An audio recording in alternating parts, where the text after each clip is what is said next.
مہمان ہیں جی آج یہاں پہ موجود جناب سید حامد سعید کاظمی صاحب. کاظمی صاحب جو ہیں یہ پاکستان میں منسٹر رہے جی, former federal minister of religious affair and interfaith harmony of Pakistan.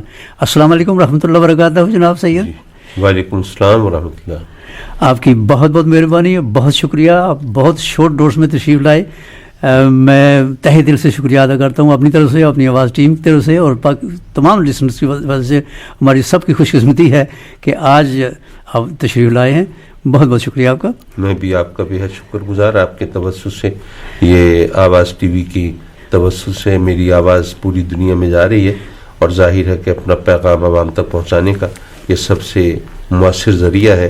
تو اللہ تبارک و تعالیٰ اپنی رحمتیں ہم سب کے شامل حال رکھیں. آمین یا رب العالمین. آپ سے کچھ پوچھوں گا میں, کوئی تھوڑا بہت یہاں کام کرتا ہوں, معمولی سا آدمی ہوں, اور معمولی سے میرے سوال ہیں جس میں اگر کچھ رہنمائی ہو جائے ہمارے مسلمانوں کی, ہمارے ساتھیوں کی, تو میں سمجھوں گا کہ میری بڑی خوش قسمتی ہے.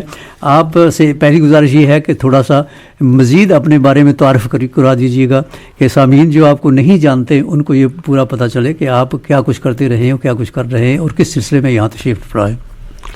دیکھیے, گزارش ہے کہ تعارف ظاہر ہے کہ آدمی کا اس حوالے سے ہوتا ہے جو سب سے نمایاں چیز ہو. جی. تو میری سب سے بڑی تعارف کی جو بنیاد ہے وہ یہ ہے کہ میں میرے والد گرامی جن کو دنیا غزالی زماں اور رازی دورہ کے القاب سے جانتی ہے, یعنی وہ اپنے دور کے غزالی اور اپنے زمانے کے رازی تھے, اور سید احمد سعید کاظمی رحمۃ اللہ علیہ. جی. اور الحمدللہ ان کے بیٹے ہونے کے حوالے سے مجھے ہر جگہ عزت بھی ملتی ہے اور پہچان بھی ملتی ہے. باقی جو دنیاوی حوالے ہیں وہ اپنی جگہ پہ ہیں, جیسے آپ نے ذکر کیا کہ جی وزارت مذہبی امور بھی رہی, جی. اسلامی نظریاتی کونسل کا میں رکن بھی رہا. جی. اس کے علاوہ 90 کی اسمبلی میں جمعیت علماء پاکستان کا پارلیمنٹری لیڈر بھی تھا, ممبر آف پارلیمنٹ تھا. ماشاءاللہ. اور یہ بتاتا چلوں کہ جے یو پی کی بنیاد بھی 1948 میں میرے والد نے رکھی تھی. ماشاءاللہ. اور وہ اس کے پہلے فرسٹ سیکرٹری جنرل بھی تھے. جی. اور اس کے علاوہ میں ایک میگزین شائع کرتا ہوں السعید کے نام سے. جی. جی. ملتان سے. اور جامعہ انوار علوم میرے والد گرامی رحمۃ اللہ علیہ کی علمی یادگار ہے, تو میں اس کا ناظم اعلیٰ بھی ہوں. اور یہ تمام عہدے, یہ منصب, یہ تو آپ جانتے ہیں وقت کے ساتھ چلتے رہتے ہیں. جی. بس اللہ رسول کا نام لینے کے صدقے میں اللہ تعالی ہمیں عزت دے دیتا ہے. ظاہر ہے عزت دینے والا وہ ہے, اور ہم اس کی بارگاہ میں عرض کرتے ہیں کہ مولا اپنے کرم سے ہمیں رسوائی سے محفوظ رکھنا, اپنے کرم سے. ماشاءاللہ, جس میں تو کوئی شک نہیں جی. وَتَعِزُّ مَن تَشَاءُ وَتُذِلُّ مَن تَشَاءُ. مگر یہ ہے کہ ہر انسان کا اپنا اپنا کردار ہوتا ہے, اپنی اپنی محنت ہوتی ہے, اور کچھ تو ورثے میں, جیسا آپ نے کہا کہ آپ کو کچھ وراثت میں بھی ملا ہے, خدا کا بڑا شکر ہے. یہ بھی ایک عنایت ہے, قدرت کی دین بھی ہے یہ. اور پھر بہت سارے سید خاندان ایسے ہیں یہاں انگلینڈ میں ہم نے دیکھے ہیں کہ ان کی اولاد جو ہے وہ ان کے نقش و قدم پر افسوس سے کہتا ہوں کہ نہیں چل رہی, بہت کم ہے یہاں, چونکہ ہمارے مسئلے بہت ہیں یہاں انگلینڈ میں, اور جتنے بھی لوگ آئے ہیں وہ کچھ اس حالات میں تھوڑے سے اونچ نیچ ہو گئی ہے جہاں پہ وہ نہیں کر سکتے. مگر جو راستے صحیح پکڑتے ہیں وہ کہیں بھی ہو پکڑ سکتے ہیں, اس میں بھی کوئی شک نہیں. تو ایسی جو سید کی نسل یہاں پہ یو کے لیے, اس کے لیے کوئی پیغام دینا چاہیں آپ؟ دیکھیے, گزارش یہ ہے کہ یقیناً سید ہونا ایک بہت بڑا اعزاز ہے, اور اس کا انکار کم از کم مسلمان تو نہیں کر پاتے, کیونکہ آقا کریم حضور علیہ الصلوۃ والسلام سے نسبت کی بات ہے. اور یہ بھی میں عرض کرتا چلوں کہ میرے والد گرامی رحمۃ اللہ علیہ نے ہمیں جو سبق دیا وہ یہ دیا کہ سید کا احترام صرف غیر سید پر ضروری لازم نہیں ہے, بلکہ آپ سید ہیں تو اس کے باوجود دوسرے سید کا احترام آپ پر لازم ہے, کیونکہ یہ آقا کریم صلی اللہ علیہ وسلم سے نسبت کا احترام ہے نا. تو نبی پاک صلی اللہ علیہ وسلم سے نسبت کا احترام اگر آپ نہیں کریں گے تو اس پھر حوالے سے اپنے لیے احترام جو ہے وہ کیسے آپ اس کو جسٹیفائی کریں گے. تو دوسری بات یہ انہوں نے فرمائی کہ سید کا احترام تو ضرور ہونا چاہیے, لیکن سید کو احترام اور عزت مانگنی نہیں چاہیے. یعنی جو لوگ اپنی محبت سے اپنی عقیدت سے احترام کریں عزت کا مظاہرہ کریں وہ اپنی جگہ پر لیکن کسی کو کلیم نہیں کرنا چاہیے کہ جی میں سید ہوں اور اس بنیاد پر مجھے عزت دی جائے. اور میں عرض کروں گا کہ اچھائی اور برائی جو ہے لوگوں کا جیسے آپ نے کہا کہ بچے بگڑ جاتے ہیں یہ صرف سادات کی فیملی میں تو نہیں ہے ظاہر ہے اوور آل یہ تو ہمارے ماحول کا اثر ہوتا ہے نا. آپ مجھے وہ خلیل جبران کی ایک کوٹیشن یاد آئی کہتا ہے کہ some souls are like sponges you cannot squeeze out of them except what they have sucked from you. اور میں سمجھتا ہوں اس نے بچوں کے بارے میں ہی کہا کہ بچے جس ماحول میں پلیں گے بڑھیں گے اور جو کچھ وہ اپنے بڑوں سے اپنے ماحول سے ایبسارب کریں گے جب آپ ان کو سکویز کریں گے تو ان سے وہی کچھ نکلے گا. تو جیسے اسپونج ہے اس میں اگر آپ کیچڑ ایبسارب کریں گے تو کیچڑ نکلے گا, پانی ایبسارب کریں گے پانی نکلے گا, دودھ ایبسارب کریں گے دودھ نکلے گا. تو اسی طرح جو بچے ہیں وہ اپنے ماحول سے جو کچھ لیتے ہیں اس سے ہمیں سبق کیا ملا؟ سبق یہ ملا کہ اگر ہم چاہتے ہیں کہ ہمارے بچے جو ہیں یہ نیک راہوں پہ رہیں سیدھے راستے پہ رہیں اور ہمارے لیے باعث شرم نہ بنے بلکہ باعث فخر رہیں تو پہلے ہمیں ان کے سامنے اپنی ذات کو مثال بنا کے پیش کرنا پڑے گا. یعنی ایسا نہیں ہو سکتا کہ جی میں نے سگریٹ سلگائی ہے اور جناب دھواں اڑا رہا ہوں اور بچے کو نصیحت کر رہا ہوں بیٹے سگریٹ بڑی بری چیز ہے بیٹے, یہ جان کا بھی نقصان ہے مال کا بھی نقصان ہے اور سگریٹ نہیں پینی چاہیے, یہ بہت بڑی بری لت ہے. ظاہر ہے اس بچے میں کیا اثر ہوگا؟ اسی طرح میں بچے کو نصیحت کر رہا ہوں کہ بیٹے جھوٹ مت بولنا, جھوٹ بولنے والا ذلیل ہوتا ہے رسوا ہوتا ہے, جھوٹوں پر تو اللہ نے لعنت بھیجی ہے قرآن میں, اور سچ بولو گے تو تمہیں ہر جگہ عزت ملے گی. In the meanwhile somebody knocks at your door, اور آپ اپنے بیٹے سے کہتے ہیں جاؤ بیٹے ذرا دیکھو کون ہے اور میرے بارے میں پوچھو تو کہہ دینا کہ گھر پہ نہیں ہے. تو پھر یہ آپ کی نصیحتیں ان پہ کیا اثر کریں گی؟ تو آپ کو اپنی ذات کو ان کے سامنے مثال بنا کے پیش کرنا پڑے گا تبھی وہ اچھے اور برے میں تمیز کر پائیں گے, ورنہ پھر ان کے نزدیک بھی یہ زبانی کلامی اور پریکٹیکل اسپیکٹس جو ہیں وہ ڈیفرنٹ رہیں گی. نہیں جی کہنے کی حد تک تو یہ ٹھیک ہے لیکن پریکٹیکلی ایسا نہیں ہوتا. تو اگر ہم یہ چاہتے ہیں کہ ہمارے بچے چوں چوں کا مربع نہ بنے اور سیدھے سچے راستے پر رہیں تو اس کے لیے پہلے ہمیں خود اپنی ذات کو ایک مثال بنا کر پیش کرنا پڑے گا. اور یہاں پر ایک بات اور عرض کرتا چلوں, دیکھیے ہم بچوں کے ذریعے ہم اپنے کل کا تعین کرتے ہیں نا, ہمارا کل کیسا ہوگا, ہمارا معاشرہ جو ہے وہ کن خطوط پہ چلے گا. تو اگر آپ ایک مکان بنانا چاہتے ہوں تو ظاہر ہے کہ آج کے زمانے میں کچا مکان تو آپ نہیں بنانا چاہتے, پکا مکان بنائیں گے. اور پکا مکان بنانے کے لیے آپ کچی اینٹوں سے تو پکا مکان نہیں بنا سکتے. پکا مکان بنانے کے لیے آپ کو بہرحال پکی اینٹ چاہیے, چاہے وہ مہنگی ہے جو کچھ بھی ہے. تو اسی طرح معاشرے کی جو اکائی ہے, سوسائٹی کا جو یونٹ ہے وہ انڈیویجول ہے, وہ فرد ہے. تو جس طرح آپ کچی اینٹوں سے پکا مکان نہیں بنا سکتے اسی طرح برے لوگوں سے اچھا معاشرہ بھی نہیں بنا سکتے. تو جب آپ کو اچھا معاشرہ تشکیل دینا ہے تو اس کے لیے اچھے لوگ چاہیے. اچھے لوگ یعنی انڈیویجول کو بہتر بنانے کے لیے آپ کام کہاں سے شروع کریں گے؟ آپ لوگوں کے پیچھے ڈنڈا لے کے نہ چل پڑیں بلکہ سب سے پہلے اپنی ذات کو آپ اچھا بنا کے پیش کریں. جب ہم اپنی ذمہ داری محسوس کریں گے تو انشاءاللہ پھر آگے بھی راستے کھل جائیں گے. بڑے گولڈن ورڈز میں آپ نے ایکسپلین کیا جناب علامہ صاحب, اس جیسی تو کوئی بات ہی نہیں. اور یہ میسج جو ہے صرف سید کی ذات کی نہیں, سب کے لیے ہے, سب مسلمانوں کے لیے ہے. اور ہم تو چلو غیر مسلم ملک میں ہیں, یہاں پر کچھ بہت سارے اثرات ایسے ہیں جو بچوں پر تھوڑے سے حاوی ہو جاتے ہیں, اس لیے جو معاشرہ کچھ تھوڑا بہت ادھر ادھر ہو گیا. مگر پھر بھی خدا کا بڑا شکر ہے, بچے ہمارے مسجدوں میں جو ہے وہ تعلیم پا رہے ہیں اور بڑا کام ہو رہا ہے. ہماری کمیونٹی کے ساتھی جو ہیں وہ بھی بہت, آپ نے دیکھا ہوگا کہ مسجدوں میں کتنی مسجدیں ہماری بنی ہوئی ہیں اور کافی وہاں پہ کوشش کی جا رہی ہے. مگر کیا پاکستان میں بھی یہی حال ہے یا وہاں کچھ زیادہ درستی ہے یہاں سے؟ اس کے بارے میں کچھ روشنی ڈالیں. دیکھیے جی بات یہ ہے کہ یہ تو ایک سیدھی سی بات ہے کہ جب آپ کا ماحول ایک اسلامی ماحول ہوگا تو آپ کو وہاں پر بچوں کو یہ سکھانے کی ضرورت نہیں ہے کہ مسجد کیا ہوتی ہے اور اس کا احترام کیا ہے. اور آپ مسجد میں جائیں تو بھائی جوتے اتار کے جائیں اور پاک صاف ہو کے جائیں, اور یہ سب وہاں اس ماحول کے اندر some things are taken as granted کہ بھائی یہ تو سمجھ میں آئی جائیں گی, یہ تو بچوں کو آتی ہیں. یہاں پر اگر آپ بچوں پر خاص توجہ نہیں دیں گے, ان کو مسجد میں نہیں لائیں گے, ان کو مسجد کے بارے میں نہیں بتائیں گے, اور اسلامی جو ٹریڈیشنز ہیں اور ویلیوز ہیں جب تک وہ ان کے ذہن نشین نہیں کرائیں گے تو ظاہر ہے کہ بچے اپنے ماحول سے نہیں سیکھ سکیں گے. تو یہ چیز تو اپنی جگہ پہ ہے, لیکن ایک بہت بڑا المیہ یہ ہے کہ ہمارے ہاں چونکہ ایک کمپلیکس رہتا ہے نا بھئی, یہ جو سویلائز کنٹریز ہیں اور جو ایڈوانس کنٹریز ہیں، جو ہمیں ان کو اپنے لیے ایک ایگزامپل بنا کے رکھنا ہے یہ وہ، تو اس چکر میں ہم سے جو خرابی اور برائی ہوتی ہے وہ یہ ہوتی ہے کہ ہم ان کی جو اچھائیاں ہیں ان کو نگلیکٹ کر دیتے ہیں اور ان کے برائیوں کو اپنا لیتے ہیں. اب دیکھیے نا، اور اس کی ایک وجہ ہوگی. جی، وجہ یہ ہوگی کہ دیکھیے ہم دیکھتے ہیں کہ ویسٹرن کنٹریز کے اندر جو بچے ہیں وہ بھی دیانتداری سے بات کرتے ہیں. یہاں پہ جھوٹی گواہی کا وہ کانسیپٹ نہیں ہے جس طرح عام طور پر ہمارے ہاں سوچا جاتا ہے. جی جی. اور فلاں فلاں. لیکن ہم اگر بات صرف اسی چیز کی رکھیں گے کہ بھئی آپ دیانتداری سے کام کریں، آپ محنت کریں، آپ جھوٹ نہ بولیں، تو یہ پیغام تو ہمارے مذہب کا بھی ہے، یہ تو ہمارے دین کا بھی ہے. صحیح. تو لوگ جو ہے وہ وہاں پر اگر صرف ان چیزوں کے ذریعے اپنی پہچان کرائیں گے تو وہ سمجھتے ہیں کہ ان کا جو لنک ہے وہ ان سویلائز کنٹریز کی بجائے وہ دین اور مذہب اور ان ہستیوں سے جوڑا جائے گا جس کے حوالے سے لوگ ان کو بیکورڈ گنتے ہیں. جی جی. تو سویلائز لوگوں سے ملنے کے لیے اور ان سے لنک جوڑنے کے لیے ہمیں وہ برائیاں اپنانی چاہیے جو ان کی پہچان بنی ہوئی ہیں. یہ ایک مسکنسیپشن ایسا ہے کہ جس کو ہم ٹیکل نہیں کر سکتے اور ہم لوگوں کے ذہن میں نہیں بٹھا سکے کہ جناب یہ ان قوموں کی ترقی جو ہے وہ دراصل ان اصولوں کو اپنانے کی وجہ سے ہے جو اسلام نے ہمیں دیے ہیں. جی.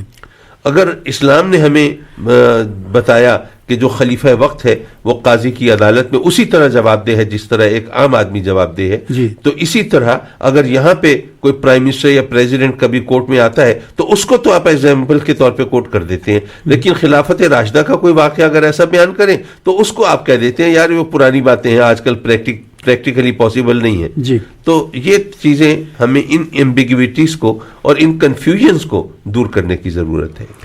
یہ تو بات آپ کی صحیح ہے، اس میں کوئی شک نہیں ہے، ایسا ہی ہے. مگر ایک بات ذہن میں آتی ہے، پاکستان کی طرف میں ذرا لوٹتا ہوں. ہمارا تو ملک ہی بنا تھا جی لا الہ الا اللہ پر، اور وہاں تک آج تک کوئی اسلامی قانون تو نافذ ہو نہیں سکا. کوئی اس کی کوئی خاص وجہ ہے؟ حالانکہ سارے کے سارے مسلمان ہیں، یا پرسنٹیج جو ہے وہ مسلمانوں کا ہے.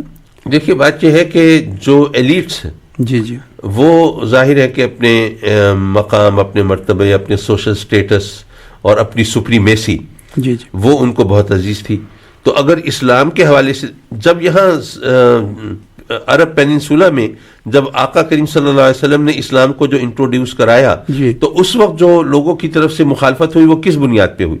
ظاہر ہے کہ آقا کریم حضور علیہ الصلوۃ والسلام کی صداقت اور سچائی یہ تو ایک کھلی ہوئی چیز تھی نا. صحیح. اس کے بارے میں تو کوئی دوسری بات ہی نہیں تھی. جی جی. تو وہ جو مخالفین تھے، جو انکار کرنے والے تھے، جو کافر تھے، جو دشمن تھے، وہ بھی آپ کی صداقت اور سچائی کے معترف تھے. وہ مانتے تھے کہ جو یہ کہہ رہے ہیں بالکل صحیح ہے. صحیح. لیکن وہ کیوں مخالفت کرتے تھے؟ دیکھیے اس میں دو تین چیزیں ہیں. ایک چیز تو یہ کہ جیسے قبائلی جو ایک سوچ تھی وہ ان کے اوپر پریویل کرتی تھی. صحیح. اب اگر قبیلہ قریش نے کوئی اچھا پہلوان پیدا کیا ہے تو دوسرے قبیلے والے بھی ایک اچھا پہلوان اس کے مقابلے میں لانے کی کوشش کر سکتے تھے. صحیح. کوئی اچھا شاعر انہوں نے اگر پیدا کیا ہے تو کوئی دوسرا قبیلہ اسی کے مقابلے میں کوئی اچھا شاعر بھی لا سکتا تھا. جی. لیکن جب وہاں پہ اللہ کا نبی آیا ہے تو اس کے مقابلے میں کوئی نبی تو پیدا نہیں کیا جا سکتا تھا. جی. تو اس وجہ سے اب ان کے لیے سوائے ان کی مخالفت کرنا اور ان کا انکار کرنا اس کے علاوہ کوئی راستہ بچتا نہیں تھا. جی. تو ایک تو یہ بات تھی، اور دوسری بات یہ تھی کہ حضور علیہ الصلوۃ والسلام نے جو چیزیں لوگوں کو بتائیں وہ بالکل سچ تھیں، صحیح تھیں، لیکن اس سے ان لوگوں کی جو انا کی نفی ہوتی تھی. جی جی. وہ جو معاشرے کے اندر ان کا ایک مقام ہے، مرتبہ ہے، اور جناب وہ وہاں پر جو اتنے غلاموں کے آقا ہیں اور جناب اتنے دولت مند ہیں، اتنے سرکردہ ہیں اور جو چاہیں سو کریں، تو ان کو پتہ چلا کہ نہیں، تمہاری زبان سے نکلا ہوا جو لفظ ہے وہ قانون نہیں بن جائے گا. جی. بلکہ قانون تو اللہ کا ہے. صحیح. اس کے نزدیک حاکم ہو یا محکوم ہو اور امیر ہو یا غریب ہو سب برابر ہیں. تو انہوں نے دیکھا کہ نہیں، جب ان کی تو عبادت بھی ایسی ہے کہ ہم یہاں پہ اگر عبادت کرنے آئیں تو ہو سکتا ہے کہ ہماری اگلی صف میں ایک غریب شخص جس کو ہم ہاتھ دینا گوارا نہیں کرتے، اس کے قدموں پہ کی جگہ پہ ہمیں سر رکھ کے اپنے رب کی بارگاہ میں سجدہ کرنا پڑے. تو وہ تو اس چیز کے عادی تھے کہ عبادت کرنے کے لیے کعبے میں آئے ہیں تو کعبے میں بھی ان کو جناب اعزاز مل رہا ہے اور عزت مل رہی ہے اور ان کو یہ سلسلہ مل رہا ہے، تو یہ چیز ان کو گوارا نہیں ہوتی تھی. تو اس وجہ سے وہ اسلام کی مخالفت کرتے تھے. وہی چیز اب ہمارے سامنے پھر آ رہی ہے کہ نہیں جی، جو ایلیٹس ہیں وہ اشرافیہ، وہ اگر انہوں نے اسلام کے اصولوں کو اپنا لیا تو ظاہر ہے کہ پھر وہ ان کی کوئی سپریمیسی، ان کی کوئی حیثیت، ان کی وہ وقت نہیں رہے گی، تو وہ اپنے اس چکر کے اندر انہوں نے اسلام کو وہاں پر نافذ ہونے ہی نہیں دیا۔ یہ بات ہے۔ آئندہ کچھ چانسز ہیں؟ دیکھیے ویسے تو قرآن کی آیت ہے لا تقنطوا من رحمت اللہ، اللہ کی رحمت سے نا امید مت ہو، اس لیے اس حوالے سے تو میں یہ کہوں گا کہ ہمیں اس کی رحمت سے امید باندھ کے رکھنی چاہیے۔ لیکن بات یہ ہے کہ ایک تو ہم لوگوں میں ایک کلچر ہو گیا ہے کہ جی وہ بس دعائیں بہت مانگنی ہیں، دعاؤں پہ گزارا کرنا ہے۔ جیسے ایک وقت تھا کہ ایک گستاخانہ فلم بنائی گئی امریکہ کی طرف سے، یہ غالباً کوئی 10-11 سال پہلے کی بات ہے، تو اس کے خلاف بہت ری ایکشن ہوا، ریلیز نکلی، جلوس نکلے، اور لوگ دعائیں مانگ رہے ہیں مولا امریکہ کو برباد کر دے، امریکہ کو تباہ کر دے، یہ کر دے، وہ کر دے، فلاں کر دے۔ اب زبان سے یہ دعائیں مانگ رہے ہیں اور دل میں تمنا پڑ رہی ہے کہ مولا امریکہ کا ویزا دے دو۔ میں یہی کہنے والا تھا۔ تو جب یہ اس طرح کے معاملات ہوں تو پھر ظاہر ہے کہ وہ نہ دعاؤں میں اثر ہوتا ہے اور نہ عمل جو ہے وہ کسی قابل ہوتا ہے۔ تو اس لیے ہمیں ایک تو ہمیں نیک نیتی کا مظاہرہ کرنا چاہیے، اور پھر یہ کہ جو ہم نیت رکھیں اس کے مطابق ہمارا عمل بھی ہو، تو پھر اس کے نتائج صحیح طور پر سامنے آتے ہیں۔ جی جی، اس میں تو کوئی شک نہیں ہے جی، عمل نہیں ہوگا تو پھر تو کچھ بھی نہیں ہوگا۔ مگر چونکہ اسلامی ملک ہے ہمارا پاکستان، اور بہت سارے کام ہو رہے ہیں، بڑے مدرسے ہیں وہاں پہ، بڑے بڑے علماء کرام ہیں، اور بڑی بڑی ہستیاں ہیں جو اسلام کے لیے کام کر رہی ہیں، اور جب سے پاکستان خاص طور پر آزاد ہوا ہے، اب جو کہ اوور 75 ایئرز ہو گئے اور سو آن، تو اس میں دن بہ دن اسلام کو بڑھنا چاہیے تھا۔ اس کی کیا وجہ ہے کہ اسلام کے نعرے تو بہت ہیں، اس میں کوئی شک نہیں ہے، جیسا آپ نے کہا کہ وہ دعائیں تو ہم بہت مانگتے ہیں، یہ کر دو وہ کر دو، مگر اگر کسی اسلام تو یہ بھی کہتا ہے نا، اگر کسی مسلمان کو تھوڑی سی کہیں تکلیف ہو تو اپنی تکلیف سمجھو، اور جس طریقے سے آج کل مسلمانوں کو تکلیفیں پہنچ رہی ہیں اس کے بارے میں کسی کو کچھ محسوس ہے، یا وہ بھی صرف نعروں تک ہی محدود ہے؟ سرکار دیکھیے پہلی بات تو یہ دیکھیے کہ اچھائی اور برائی کی ایک ریشو ہر معاشرے کے اندر ہوتی ہے جی، اور وہ ہر واک آف لائف میں مل جائے گی آپ کو۔ ٹھیک ہے، یعنی پاکستان میں اچھائی ہے، برائی ہے، وہ پولیٹیشنز میں بھی ہوگی، وہ بیوروکریسی میں بھی ہوگی، جی، وہ میڈیا میں بھی ہوگی، وہ بزنس مین جو ہیں ان میں بھی ہوگی، مزدوروں میں بھی ہوگی، امیروں میں بھی ہوگی، غریبوں میں بھی ہوگی، پیروں فقیروں میں بھی ہوگی، عالموں میں بھی ہوگی۔ اللہ اکبر۔ جی، تو وہ ایک معاشرے کا، ہم اسی معاشرے کا حصہ ہے نا۔ صحیح، ہم کوئی علیحدہ سے درخت پہ تو نہیں لگے ہوئے یا زمین سے تو نہیں ہوگے، تو ہم اسی معاشرے کا حصہ ہیں۔ تو وہاں پر وہ علماء اور یہ جو مشائخ ہیں اور جو دینی رہنما ہیں وہ بھی اسی معاشرے کا حصہ ہیں۔ تو اس وجہ سے اچھائی اور برائی کی جو ریشو آپ کو دوسرے باکس آف لائف میں ملے گی وہ یہاں بھی مل جائے گی۔ اب اس میں اگر یہ تمیز رکھی جائے کہ ہاں بھائی کون سا شخص ہے جس نے جو کہا ہے اس پر عمل کر کے دکھایا ہے اور اس نے منافقت نہیں کی ہے، لوگوں کے سامنے تو وہ تقوی پارسائی کا لبادہ اوڑھ کے آتا ہے اور اس کی جو پرائیویٹ لائف ہے وہ اس کے برعکس ہے۔ اگر ہم اللہ کا خوف تو پتہ نہیں کتنا رکھتے ہیں دل میں، لیکن مخلوق کا خوف ہمارے دل میں بہت ہوتا ہے، تو چلے اتنا ہی صحیح۔ مثلا میں کسی اور کو کیا کہوں، اپنی بات کروں کہ اگر کوئی برائی کرنا چاہوں تو پتہ نہیں شاید اللہ کا خوف سے زیادہ مجھے یہ خیال بھی ہوتا ہے کہ لوگ کیا کہیں گے کہ یار غزالی زماں کا بیٹا ایسی حرکت کر رہا ہے، راضی دورہ کا فرزند وہ اس برے راستے پہ چل پڑا ہے۔ تو یہ جو نسبتیں ہیں یہ ہمیں برائی سے روکنے میں ہمیں ہمارے کام آتی ہیں، بشرطے کہ ان کا ہم اس طرح اہتمام کریں نا، اور یہ نہ سوچیں کہ نہیں جی ہم یہ جو برا کام کر رہے ہیں یہ اس کا لوگوں کو کیا پتہ، یہ تو ہم اپنے پردوں کے پیچھے کر رہے ہیں نا، دنیا کے سامنے تو ہم تقدس و پارسائی کا لبادہ اوڑھ کے آ سکتے ہیں۔ مجھے اپنے والد گرامی رحمۃ اللہ علیہ کی بات یاد آئی، فرمایا کہ آدمی زندگی اس طرح گزارے جیسے کہ وہ چوراہے پہ بیٹھ کے گزار رہا ہے لوگوں کی نگاہوں کے سامنے، کہ اس کو یہ خیال نہ ہو کہ نہیں جی یہ میرا عیب یہ چھپ جائے گا فلاں ہوگا۔ اور ویسے تو خیر اب یہ اللہ کا کرم ہے کہ اس نے ہم لوگوں کی عزت رکھی ہے، ہمارے عیبوں پہ پردہ ڈال کے رکھا ہے، ورنہ ظاہر ہے کہ ہمارے عیب جو ہے لوگوں کے سامنے کھل جائیں تو پتہ نہیں لوگ ہم سے بات کرنا بھی گوارا کرے نہ کرے۔ لیکن تھوڑا بہت لحاظ بزرگوں سے نسبت کا اگر رہے تو اسی طرح ہمیں مسلمان ہونے کا لحاظ رہے کہ بھئی ہمیں دیکھ کر لوگ اسلام کو جج کرتے ہیں نا، اسلام کیسا ہے، اس اسلام کی تعلیمات کیا ہیں۔ لیکن ہم اگر جیسے آج تک ہوا ہے نہ تو ہم نے اپنے وطن کا لحاظ رکھا ہے، یہاں پہ پاکستانی ہونا کوئی عزت کی بات نہیں سمجھی جاتی. صحیح. اور اسی طرح مسلمان ہونا یہ ٹھیک ہے، آج کل کے حالات میں جو صورتحال ہے وہ ایک جو غزہ کے اندر جو موت بانٹی جا رہی ہے اور جو ظلم و ستم کے پہاڑ ڈھائے جا رہے ہیں، اس کی وجہ سے ایک لوگوں کی ہمدردیاں ہمارے ساتھ ہوں وہ سر آنکھوں پر. لیکن اس کے علاوہ بحیثیت مسلمان ہونے کے، کیونکہ ہم نے اسلام کی اصل تصویر جو ہے لوگوں کے سامنے پیش نہیں کی. اس کو ایک اور زاویے سے بھی آپ دیکھ سکتے ہیں. جی ضرور بتائیے. آپ دیکھیے کہ یہ ٹھیک ہے کہ کہا جاتا ہے کہ Islam is the fastest growing religion throughout the world, لیکن کیا اسلام اتنی تیزی سے پھیل رہا ہے جتنا آج سے 1500 سال پہلے پھیل رہا تھا؟ مجھے تو نظر نہیں آتا، پر خیر اتنی تیزی سے تو بہرحال نہیں پھیلتا. نہیں پھیلا. جی. اچھا، اس وقت حالانکہ آپ ذرا دیکھیں کہ اس وقت تو قرآن مجید کے نسخے ایک پوری بستی کے اندر ایک نسخہ ہونا وہ بھی ممکن نہیں ہوتا تھا، کیونکہ پرنٹنگ پریس نہیں تھے، ہاتھ سے قرآن لکھے جا رہے، تو ایک پوری بستی میں ایک نسخہ بھی ہو تو بڑی بات ہوتی تھی. آج تو ماشاءاللہ کروڑوں نہیں اربوں نسخے مارکیٹ میں موجود ہیں، جتنے چاہیں آپ لے لیں. اس وقت ابھی مدرسے نہیں کھلے تھے گلی گلی میں، اس وقت ابھی حدیث کی کتابیں کمپائل نہیں ہوئی تھیں، اس وقت ابھی اسلام قرآن مجید کی تفاسیر نہیں لکھی گئی تھی. ابھی جناب یہ اسلامک لٹریچر اس طرح نہیں تھا، نہ پرنٹ میڈیا تھا، نہ سوشل میڈیا تھا، نہ الیکٹرانک میڈیا تھا. اسلام کو پروپیگیٹ کرنے کا اور پبلسائز کرنے کا اور لوگوں تک پہنچانے کا کوئی ایسا وسیع ذریعہ نہیں تھا. لیکن اس وقت اسلام تیزی سے پھیل رہا تھا. اس کی وجہ یہ تھی کہ بے شک ہر بستی کے اندر قرآن مجید کے نسخے تو موجود نہیں تھے، لیکن لوگوں کو مسلمانوں کی صورت میں گلی کوچوں میں چلتے پھرتے قرآن نظر آ جاتے تھے. ماشاءاللہ. وہ ان کو نہیں پتا ہوتا تھا قرآن میں کیا لکھا ہے، ان کو نہیں پتا ہوتا تھا حدیث مبارکہ کیا ہے، ان کو نہیں پتا ہوتا تھا اسلام کا فلسفہ عبادت کیا ہے. لیکن وہ دیکھتے تھے مسلمانوں کو، یار یہ اتنے اچھے، اتنے سچے، اتنے کھرے، اتنے رحم دل، اتنے لونگ، اتنے کیئرنگ، تو یہ جس مذہب کے ماننے والے ہیں وہ غلط مذہب کیسے ہو سکتا ہے؟ صحیح.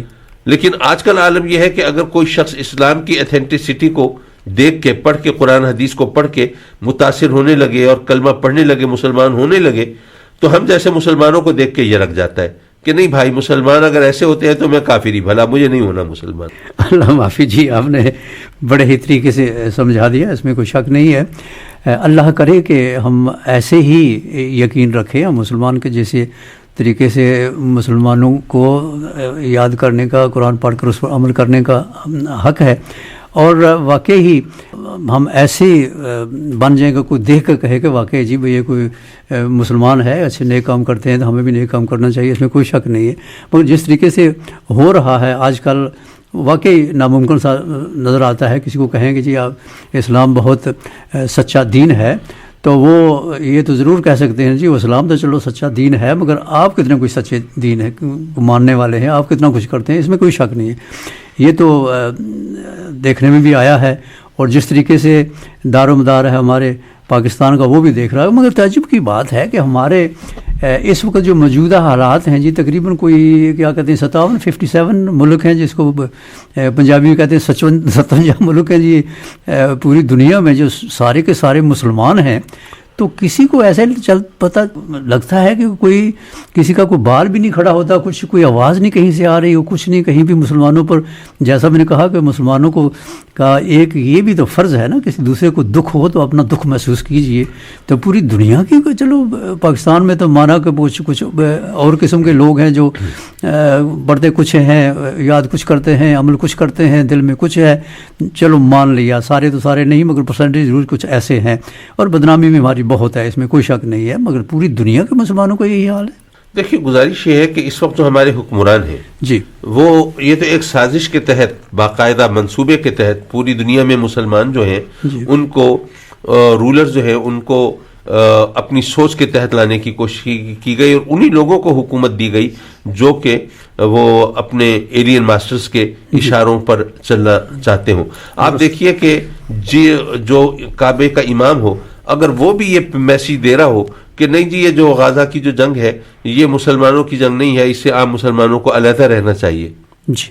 اور جو ہمارے حکمران ہیں، چاہے اب جو لیڈنگ کنٹریز ہیں، پاکستان ٹھیک ہے بینگ سول مسلم نیوکلیئر پاور، اس کی ایک حیثیت اپنی جگہ بنتی ہے جی. لیکن دینی اور مذہبی حوالے سے تو پھر لیڈ جو ہے وہ سعودیہ کی بنتی ہے. صحیح. لیکن سعودی حکمران جو ہیں کہ جس وقت وہاں پہ غزہ کے اندر یہ اس طرح شدت سے بمباری ہو رہی ہو اور موت بانٹی جا رہی ہو اور وہاں پہ ظلم و ستم کی انتہا ہو رہی ہو، اسی وقت جناب وہ کنسلٹ کر رہے ہوں، اسی وقت وہ اپنے جناب وہ فنکشنز کو اور اپنی تفریحی فنکشنز کو سیلیبریٹ کرنے کے لیے یعنی کروڑوں اربوں روپے پیسے کی طرح بہا رہے ہو, اور وہ اس کے حق میں کوئی حق میں بات کرنا کیا, اس کا ذکر کرنا بھی ان کو گوارا نہ ہو.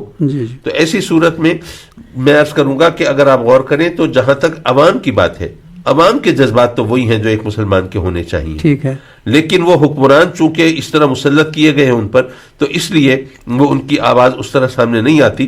لیکن میں یہ سمجھتا ہوں کہ یہ لاوا اگر اسی طرح پکتا رہا تو پھر یہ سازشیں بنانے والے اور جال بننے والے اور یہ اپنے خوابوں کو اپنے حساب سے ان کی تعبیریں ڈھونڈنے والے, یہ ان کو بہت سخت مشکل ہوگی. اور میں سمجھتا ہوں کہ اس وقت جو صورتحال ہوئی ہے سامنے, یہ تو خود جو حملہ آور ملک ہے اس کے حامی بھی یہ کہنے پر مجبور ہو گئے ہیں کہ جی ہم اب ڈپلومیٹیکلی اب تنہا ہو گئے. جی اب ایسی صورت کے اندر اگر مسلمان ذرا تھوڑی سی ہمت کریں, اور جو یہ اس وقت جو ان کا اینٹی بلاک ہے اس کو ذرا تقویت دیں اور اس کے اپنے ذرا جذبات کا اظہار کریں نا. میں ایران کو خراج تحسین پیش کرتا ہوں کہ انہوں نے, میرا مسلکی اختلاف اپنی جگہ پہ, لیکن بہرحال انہوں نے جو اس وقت یہ کردار ادا کیا ہے, I do appreciate for that. اور میں سمجھتا ہوں کہ ترکی جو ہے وہاں پر بھی وہ ان کی چونکہ اب 100 سال اب ان کے پورے ہوئے ہیں نا جا کے, تو ان کو ذرا سنبھلنے میں وقت لگ رہا ہے. اور مجھے یقین ہے کہ انشاءاللہ العزیز چند ماہ کے اندر ترکی بھی اپنا وہ جو مقام ہے وہ صحیح طرح پالے گا اور اس رول ادا کرنے کے لیے تیار ہو جائے گا.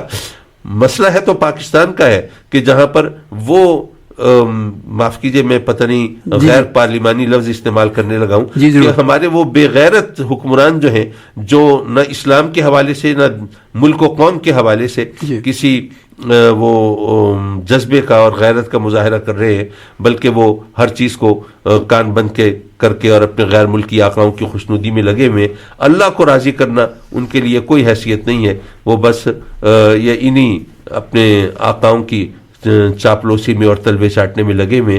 لیکن یہ ان کو بھگتنا پڑے گا. اس وقت جس طرح پبلک اوپینین صرف مسلمانوں کی بات نہیں ہے بھائی, باقی مذاہب کے ماننے والے ظاہر ہے کہ وہ بھی انسان ہے نا, درست انسانیت جو ہے اس کی بنیاد پر ہیومنٹیرین گراؤنڈز کے اوپر اس وقت آپ اگر دیکھیں تو ساری دنیا ایک طرف ہو گئی ہے اور اسرائیل تنہا ہو گیا ہے.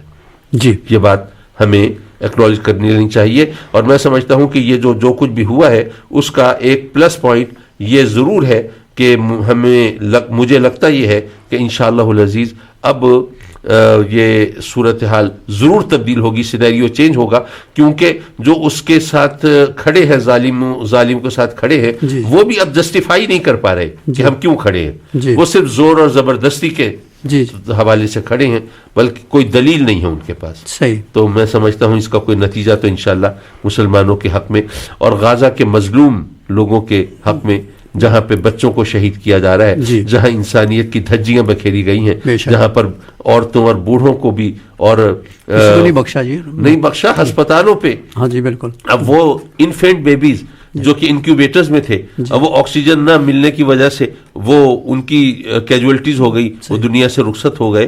اچھا کیا آپ یہ نہیں دیکھتے کہ جو کچھ انہوں نے الزام لگایا وہ تو اپنی جگہ پر, لیکن حماس کا کچھ بھی نہیں بگڑا. وہاں پہ جو انہوں نے کہا کہ جی ہم ہسپتال پر اس لیے حملہ کر رہے ہیں, یہ لگتا ہی ہے آپ پہلے عراق پر حملہ ہوا, ویپنز آف میس ڈسٹرکشن, یہ ایک ہوا کھڑا کیا گیا, پھر ساری دنیا نے دیکھ لیا کہ وہ بات صحیح نہیں تھی. کیا کسی ایک شخص نے معذرت کا ایک جملہ کہا کہ جی وہاں پر لاکھوں افراد اس طرح موت کے گھاٹ اتار دیے گئے اور وہ جی ہم سے ایک مس انڈرسٹینڈنگ تھی جی, کسی نے معذرت کا ایک جملہ تک نہیں کہا.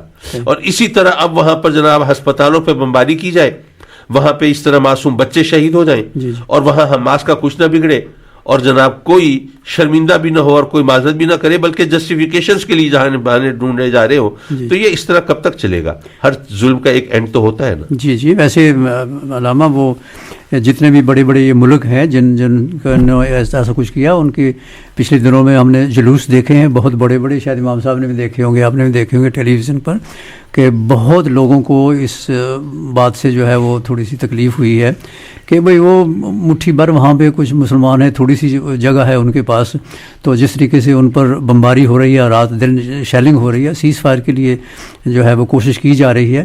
کچھ ایسے بھی ہیں جو کہتے ہیں جی سیز فائر نہیں ہونی چاہیے، مگر زیادہ تر جو لوگ ہیں ان کی یہی ہے کہ وہاں پہ سیز فائر ہو جائے، کم از کم کیجولٹی کے لیے، ان کے لیے کم از کم جو دوائیاں جا رہی ہیں، جو پانی جا رہی ہے، فیول ان کے پاس نہیں ہے، کچھ نہیں ہے، تو اس کے بارے میں تو کافی کوشش کی جا رہی ہے، اس میں کوئی شک نہیں ہے۔ جیسا کہ حضور آپ نے کہا کہ دنیا میں ریئلائز کر رہی ہے اب کہ مظلوم کون ہے، اس میں کوئی شک نہیں ہے، مگر جہاں تک عام آدمی کا تعلق ہے جی، عام آدمی تو یہی چاہے گا کہ ون وے دی ادر امن ہو، پیس ہو، پوری دنیا میں ہو، تو اس کا تو کوئی حل فی الحال نظر نہیں آ رہا۔ پتہ ہے جنہوں نے حل پیش کرنا ہے وہی ظلم کر رہے ہوں جی تو پھر صحیح کہاں سے حل نکلے گا؟ ہاں تو اس لیے اور بہرحال اب دنیا ہم گلوبل ولیج میں ہیں، جی جیسے آپ نے کہا کہ وہ ان ممالک کے اندر بھی اتنے بڑے بڑے جلوس نکل رہے ہیں اور مظاہرے ہو رہے ہیں اور یہ سب کچھ ہو رہا ہے، جی جی بے شک وہ سب کچھ ہو رہا ہے اور اس کا نتیجہ نکلے گا انشاءاللہ۔ یا یہ جو لوگ ہیں یہ سمجھتے ہیں کہ جی اسی طرح رہیں گے اور وہ اپنی منمانی کرتے رہیں گے اور حقائق کو بدل دیں گے اور تاریخ کو تبدیل کر دیں گے، جی یہ اس طرح تو نہیں ہوگا۔ اب اس طرح چیزیں ڈھکی چھپی نہیں رہیں گی اور دودھ کا دودھ پانی کا پانی ہو کر رہے گا، اور مجھے یقین ہے کہ انشاءاللہ ایک نئی صبح ضرور طلوع ہوگی جی جی جس کے اندر مظلوموں کی داد رسی ہوگی اور ظالموں کی رسی کھینچ دی جائے گی۔ جی جی اللہ تعالیٰ کرے۔ جہاں تک وہ حکمرانی کا تعلق آپ نے سرکار فرمایا، سعودی عرب میں تو مانا کہ بادشاہی راج ہے، وہاں تو کسی کو کوئی بات کرنے کا کچھ زیادہ حق ہی نہیں ہے، نہ کوئی بولتا ہے نہ کوئی پبلک بولتی ہے۔ یہاں تک سنا کہ جو عالم ہیں وہاں کے وہ ریٹن تقریر کے بغیر تقریر بھی نہیں کر سکتے، مسجدوں میں خطبہ نہیں دے سکتے، بڑی پابندیاں ہیں۔ اور ہمارے مسلمان جو پاکستان میں ہیں ماشاءاللہ وہ سارے کے سارے باشعور ہیں تقریباً، اور جتنے بھی سرکار آپ نے فرمایا کہ جو آتے ہیں کس قسم کے ہمارے لیڈر، ان کو لانے والے تو ہم ہی ہیں، قوم ہے ہماری، جہاں تک مجھے علم ہے ہم ہی تو ان کو ووٹ دیتے ہیں، اور اس عام پبلک کو کیا کہیں گے؟ دراصل بات یہ ہے جی کہ جمہوریت جو ہے جی وہ اس وقت کارآمد ہوتی ہے اور نفع بخش ہوتی ہے جی جی جب آپ ووٹ دینے کے لیے آزاد ہوں۔ جی اچھا، آزاد ہونے کا مطلب یہ نہیں ہے کہ جناب کوئی بندوق لے کے کھڑا ہوا نہ ہو اور آپ کو بس کہہ دیا ٹھیک ہے جس کو ووٹ دو، بلکہ دیکھا یہ جاتا ہے کہ کیا آپ اپنی ضرورتوں کے شکنجے میں تو نہیں جکڑے ہوئے۔ مثال کے طور پر اب پاکستان کے حوالے سے آپ بات کریں جی تو آپ وہاں پر اس لیے آزاد نہیں ہیں کہ آپ یہ نہیں ہے کہ کوئی ڈنڈا مار کے آپ کو کہے گا اس کو ووٹ دو، بلکہ مسئلہ یہ ہے کہ آپ کی مجبوری ہے، یار اس کو ووٹ دیا نا، میرا تو اس سے کوئی تعلق نہیں ہے، ٹھیک میری برادری کا بھی نہیں ہے، جی تو وہ بن جائے گا، میرے مسائل تو حل نہیں ہوں گے۔ لیکن یہ بندہ ہے ٹھیک ہے، یہ کرپٹ ہے، یہ بدعنوان ہے، یہ چور ہے، فلاں ہے، لیکن یہ بن گیا نا تو یہ میرے بچے کو ملازمت دلوا دے گا، یہ میری سڑک بنوا دے گا، یہ میرا مسئلہ حل کرا دے گا۔ تو جمہوریت وہاں پر کارآمد ہوتی ہے جہاں پر لوگوں کو پتہ ہو کہ کوئی بھی ہارے کوئی بھی جیتے، لیکن جو بیسک رائٹس ہیں، انسانی حقوق ہیں، وہ ان کو ملتے رہیں گے۔ یہ نہیں ہے کہ جناب وہ میرا مخالف جیت گیا تو میری سڑک جو ہے وہ ٹوٹی پھوٹی پڑی رہے گی اور اس کو کوئی بنوائے گا نہیں اور میرے بچے کو کوئی ملازمت دلوائے گا نہیں، وہ جو میرٹ ہے اس پہ سب کام ہوں گے، تو وہاں پہ جمہوریت کارآمد ہوتی ہے۔ لیکن وہاں پر تو لوگ اپنی ضرورتوں کے شکنجے میں جکڑے ہوئے، تو جب اس طرح جکڑے ہوئے ہوں اپنی ضرورتوں کے ہاتھوں، تو ظاہر ہے کہ جب بچے بھوک سے بلک رہے ہوں تو اس وقت پھر باقی فلسفے جو ہے نا وہ پھر کام نہیں آتے۔ مطلب مجبوراً مجھے کہنا پڑے گا جس قسم کی پھر رایا ہو اس قسم کے سردار ہوں گے ان کے۔ ہاں یہ تو ہے، یہ تو ہمیں بتایا گیا ہے کہ جو تمہارے اعمال ہیں ویسے تمہارے اعمال ہوں گے، جو اور یہ تم اپنا بویا ہوا خود کاٹو گے، تم اپنا کیا ہوا خود بھرو گے۔ تو وہاں پر ظاہر ہے کہ بات آپ نے صحیح کہی کہ جو حکام ہیں وہ کوئی آسمان سے تو نہیں ٹپکتے اور زمین سے تو نہیں اگتے، بھئی ہم ہی رائے دے کے ان کو وہاں تک پہنچاتے ہیں نا۔ اگر بالفرض کہیں ریگنگ ہوتی ہے اور کہیں کوئی انجینئرڈ الیکشنز ہوتے بھی ہیں تو وہاں پر کوئی یعنی رائے ہوگی تو اس کا پہاڑ بنے گا، کہیں رائے بھی نہ ہو تو پھر اس کا کیا کریں گے؟ تو وہاں پر بہرحال یہ تمام چیزیں ہیں، لیکن بس صورتحال یہ ہے کہ ہم لوگ تنقید کرائیں تو جیسے ہم اتنی دیر سے بیٹھے ہوئے ہم یہی کچھ کر رہے ہیں نا، تنقید کرنے کے لیے تو ہم صبح سے شام تک تیار ہیں، لیکن جب یہ پوچھا جائے کہ جناب یہ تو آپ نے خرابیوں کی نشاندہی کر دی، یہ سب کچھ کر دیا، لیکن تعمیر و ترقی کے لیے جو اپنے حصے کی اینٹ آپ نے رکھی تھی وہ رکھی ہے یا نہیں رکھی؟ جی وہاں پہ ہماری زبانوں پہ تالے پڑ جاتے ہیں، ہم بھاگنے جھانکنے لگتے ہیں۔ سرکار میں یہی پوچھنے والا تھا کہ ہمارے لیے کچھ گائیڈنس ہے ذرا کچھ؟ جی میرا پیغام سیدھا سادہ یہ ہے کہ جناب ہم بجائے اس کے کہ دوسروں پہ تنقید کریں، ہم اپنے گریبان میں جھانکیں اور یہ دیکھیں کہ ہم نے اس معاشرے کی اصلاح کے لیے اور چلیے معاشرے کی بات چھوڑیے جانے دیجئے، اپنے گھر کو صحیح طور پر چلانے کے لیے کیا ہمیں جو ایک تعمیر کی مثبت انداز سے جو مٹی وہ اینٹ رکھنی تھی کیا ہم نے وہ رکھی ہے؟ اگر وہ نہیں رکھی تو ہم بھی اسی تمام خرابی کی بنیاد ہیں، اور اگر رکھ دی ہے تو ہم اپنے ضمیر اور اپنے رب کے سامنے سرخ روح ہے انشاءاللہ۔ ماشاءاللہ جی، بڑی اچھی آپ کی بات چیت تھی۔ میں آتا ہوں آپ کی کتاب کی طرف، آپ نے سرکار لکھی ہے جنت کی حقیقت، مختصر سا اس کے بارے میں کچھ بتائیں کہ آپ کی یقیناً میرے خیال میں یہ پہلی کتاب ہے؟ جی پہلی کتاب، اور ماشاءاللہ بڑے اچھے انداز سے آپ نے اس کو جلد سازی کروائی ہے اور اچھے ورک بھی لگائے ہیں، اور اگر کسی کو چاہیے تو کہاں سے دستیاب ہوگی؟ سب سے پہلے بتائیں کہ اس میں ہے کیا؟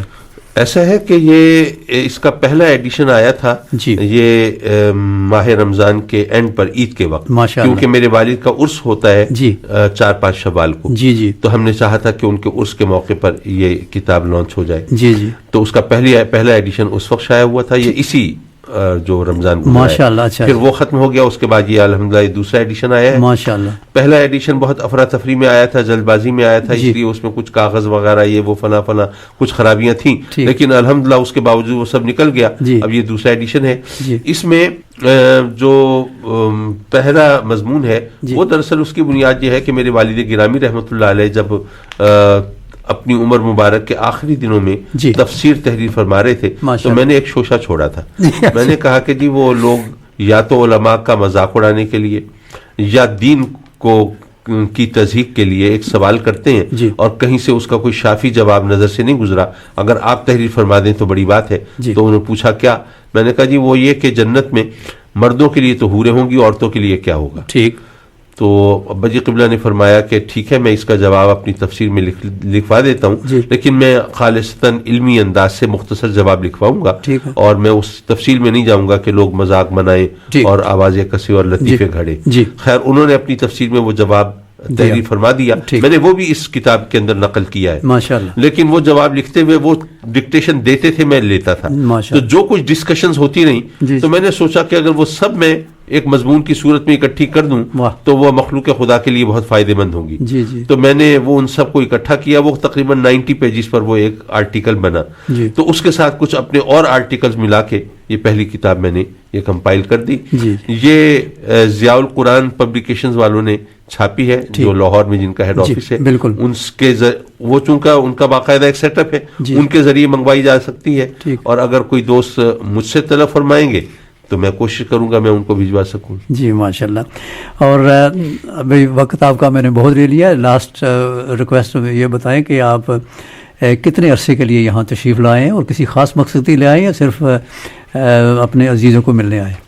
جی میرے چھوٹے بھائی ڈاکٹر راشد سعید کاظمی وہ یہیں آپ کے شہر ساؤتھ ہیمپٹن میں وہ ہیمیٹولوجسٹ ہیں، اور الحمدللہ ون آف دا ریناؤنڈ ہیمیٹولوجسٹ جن کو دنیا میں کانفرنسز میں لیکچرز دینے کے لیے بلایا جاتا ہے، اور جن کے آرٹیکلز جو ہیں میڈیکل جرنلز میں چھپتے ہیں الحمدللہ ماشاءاللہ۔ تو وہ بھائی ان کی فیملی یہاں پہ ہے، تو ظاہر ہے ان کی ایک کشش تو اپنی جگہ پہ، میرا بھتیجا یہاں پڑھ رہا ہے اس سے بھی ملنا، وہ بھی اپنے دوست احباب جو ہیں جو عزیز و رشتہ دار سے بڑھ کر ہیں ان کی بھی ماشاءاللہ تعداد ایک کثیر ہے۔ اور پھر میرا چھوٹا بیٹا جو ہے اس کو اس کی فرم کی طرف سے کوئی اسائنمنٹ ملی تھی، اس کو بھی یہاں آنا تھا، تو میں نے کہا چلو ان دنوں میں بھی یہاں پہ ہوں گا تو ذرا اس کے رابطے جو ہے آسان ہو جائیں گے، وہ بھی ایک انسینٹیو تھا۔ تو باقی یہ ہے کہ یہاں آتے ہیں تو دینی مذہبی حوالے سے دوست محفلیں بھی سجا لیتے ہیں، اور ایک طرح سے ایک ضمیر کی تسلی کے لیے بھی ہو جاتا ہے کہ ٹھیک ہے ہم آئے ہیں تو صرف لطف و لذت کشید کرنے کے لیے نہیں آئے، بلکہ اللہ کا پیغام اللہ کے بندوں تک پہنچانے میں اپنی حیثیت اور اوقات کے مطابق کچھ حصہ بھی ملا دیں گے. الحمدللہ اب تو 2 دن کے بعد میری روانگی ہے انشاءاللہ. ماشاءاللہ. تو میں یہ کہہ دوں کہ آپ ایک نجی دورے پر ہیں تو یہ غلط نہ ہوگا. جی بالکل صحیح.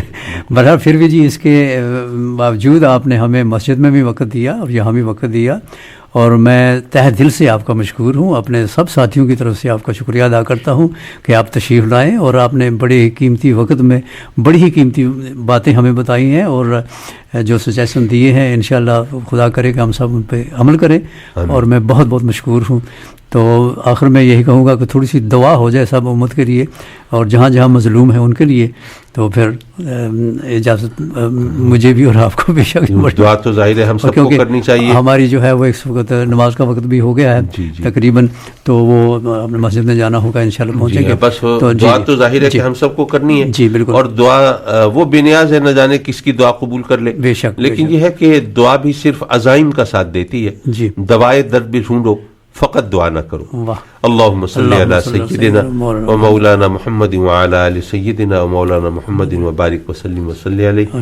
ربنا آتنا فی الدنیا حسنہ وفی الآخرۃ حسنہ وقنا عذاب النار.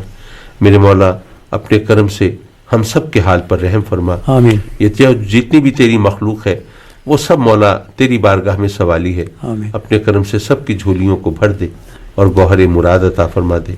اور مولا جو امت مسلمہ ہے ان کو صحیح سیدھے راستے پر چلا. آمین. صحیح اور غلط کا شعور عطا فرما اور اپنے کرم سے ان کے جذبہ ایمانی کو مضبوط فرما. آمین. اور میرے مولا جو بھی اس وقت ظلم و ستم کا شکار ہیں ان کی غیب سے دستگیری فرما. آمین. اور ہمیں بھی اس قابل بنا کہ ہم ان کا اس دکھ کے وقت میں ساتھ دے سکیں. آمین. اور شانہ بشانہ ان کے ساتھ کھڑے ہو سکیں. آمین.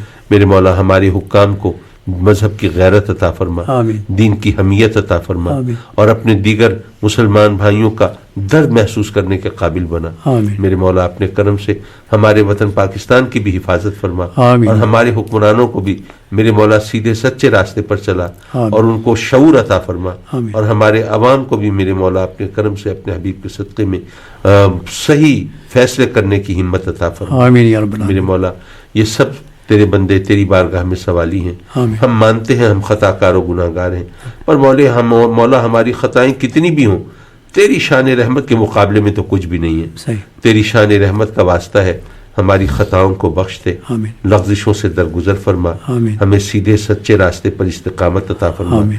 اور ہمیں میرے مولا اپنے کرم سے ہمیشہ اپنے قہر و غضب سے بچانا. آمین. اور اپنی نعمتوں رحمتوں سے سرفراز فرمانا. آمین. آمین آمین آمین یا رب العالمین. وصلی اللہ تعالی علی خیر خلقہ ونور عرشہ محمد وآلہ وصحبہ اجمعین. آمین برحمتک یا ارحم الراحمین. لا الہ الا